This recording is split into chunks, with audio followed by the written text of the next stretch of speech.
Welcome back to ACER Explained. In this series, I'm going through section 3 of the new ACER practice test booklet. So bring that up in front of you if you don't have it already so you can follow along. In this video, I'm going through questions 11 to 13. So that will be called Unit 4. As usual, I'm going to be identifying prereq knowledge, as well as reasoning skills that I used and some of the bootcamp resources that you can use as well. Unit 4 gives us a table of carboxylic acids as well as a property, and the property is H, so we don't actually know what that property is. I'm just going to put that in there. And I've just put the table in a very rough format so that I can refer to it for this question.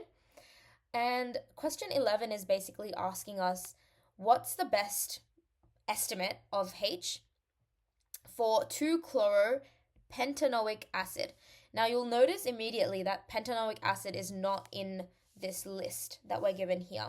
So what we need to do is identify trends and patterns. So methane and ethane and propane, these are basically referring to adding just a carbon. Now we're also given the diagrams. So looking at the diagrams, even if you don't know what that means, what any of this means, it's gonna help you because you can see that with methanoic acid, the R group is just H.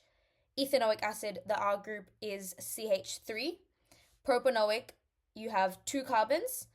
Butanoic, you have 3 carbons. And this is the R chain. So carboxyl groups are going to be this. So technically, with methane, for example, it's just going to be like this, a H group. And this is your R group. Okay, so given that, now we have to kind of figure out the trends. So first thing I would do is not look at any of the chloro, just look at methanoic, ethanoic, propanoic, butanoic. So we have 57.4, 67.7. So initially I might think that adding a carbon increases the H value. But then I look at propanoic and it doesn't increase that much. And butanoic, it actually decreases a little bit. So I'm tempted to say that with pentanoic, without the chloro, I'm tempted to say that pentanoic would be around 68. Okay, just based on how the trend is going. Then I would look at adding the chloro. So adding chloro to the ethanoic acid has decreased it. Same thing with the propanoic acid. It's decreased it at the 2 position to 45.2 and at the 3 position to 60. Similarly, with butanoic acid, it's the 2 position has reduced the H value to about 45, so that's an interesting trend that I'm seeing here. And at the 3rd position to around 60, which is another bit of a trend that I'm seeing here. And then at the 4th position, we have 65.5, and there's no 4th position for butanoic acid. So based on this, I am looking at the 2-chloro values, and they lie around 45. So with 2-chloropentanoic acid, I would also assume that the H value is around 45. Okay, and so over here, the closest answer to that is 46. And there's no real other way you can go about this because there's no prerequisite knowledge here. So I'll go to the next slide. There's no prerequisite knowledge that you're using here at all. What you're using is just pattern recognition skills, especially because the value is H. We can't use what is H, right? We don't know. That it's not giving us boiling point or freezing point. It's just giving us H. And that's prompting us to use simple pattern recognition skills, which you can develop through our pattern recognition acceleration class. So that's a bootcamp resource, as well as the reasoning skills course, in order to identify the correct information and the relevant information to answer the question. Question 12 is asking us which out of the following 4 options is going to have a value of H that's closest to 60.7. So going back to kind of the trends that we identified earlier, when we had the the 2-chloro position, it was 45 was kind of the trend that we were seeing, around 45. Then when we're looking at the third position, we can see that it's around 60. And so when we're extrapolating this information to other compounds that are not seen here, such as chloropentanoic acid and chlorohexanoic acid, we can keep in mind that the different positions of the chlorine group is going to have different impacts on the H value. So given the information that we have so far, and over here we have a little bit more of information.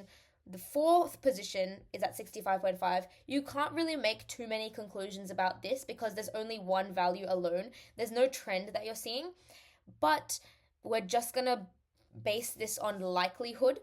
So looking at the third position, that's most likely going to be close to around the 60.7 mark because of this trend that we're seeing here. The fourth position, if we are going off of this value, is probably going to be closer to a 65, for example. And then we don't have any information about the fifth position, but because we do have this fairly concrete information about the third position, we can conclude A as being the right answer and move on. This is the same as before. There's no prereq knowledge that you need, and the skills that are required are pattern recognition and being able to extract the relevant information, and the bootcamp resources are the same that I said before. Question 13 is basically asking us to compare two different compounds that we actually are not given any information on and see how the value of H is going to differ. So, for example, we have option A, 3-chloro-2-methyl-butanoic acid is going to be less than that of 2-chloro-3-methyl-butanoic acid. And this is referring to the H value, okay? So, a couple of things. We have the chloro and the different position chloro. I'm just going to underline that to make it clearer. Then we're also given methyl groups as well. So we have methyl groups. 3-methyl, 3-methyl, 3-methyl, 3-methyl. Okay? So we're also given methyl groups, and we don't really know how that's going to impact anything because we don't have any examples for extra methyl groups in the table.